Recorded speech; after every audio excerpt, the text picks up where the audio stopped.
നിങ്ങളുടെ ചാനലിൽ 1000 വ്യൂസ് കയറിയിട്ട് പിന്നെ അതങ്ങ് സ്റ്റോപ്പായി. കാരണം എന്തായിരിക്കും? ഞാൻ പറഞ്ഞുതരാം.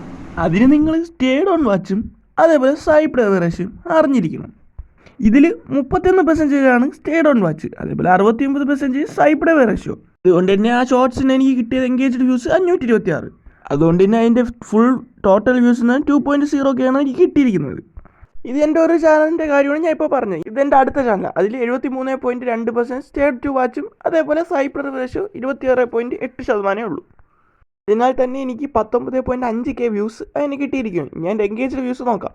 അതിൻ്റെ എൻഗേജ്ഡ് വ്യൂസ് എനിക്ക് കിട്ടിയിരിക്കുന്നത് 10.5K. അത്യാവശ്യം കുഴപ്പമില്ലാത്തൊരു എൻഗേജ്ഡ് വ്യൂസ്. നമുക്ക് 1000 വ്യൂസ് കയറിയത് പെട്ടെന്ന് സ്റ്റോപ്പായ കാരണം ഒന്ന് നമുക്ക് നോക്കാം. അതായത് നിങ്ങളെ യൂട്യൂബ് ചാനലിലെ വീഡിയോ 1000 വ്യൂസ് തന്നുമ്പോൾ യൂട്യൂബ് ഒന്ന് സ്റ്റോപ്പ് ചെയ്ത് ചെക്ക് ചെയ്ത് നോക്കുമ്പോൾ അതിൻ്റെ റെറ്റൻഷനും അതിൻ്റെ സൈഡ് റേഷ്യോയും സ്റ്റേഡ് ഓൺ വാച്ചൊക്കെ അവർ നോക്കിയിട്ട് അതിൻ്റെ റെറ്റൻഷൻ എല്ലാം നോക്കി കൊള്ളാമെന്നുണ്ടെങ്കിൽ അത് കൂടുതൽ ആൾക്കാർ യൂട്യൂബ് കാണിക്കുകയും കൊള്ളൂലെങ്കിൽ അവിടെ വെച്ചത് നിർത്തുകയും ചെയ്യും.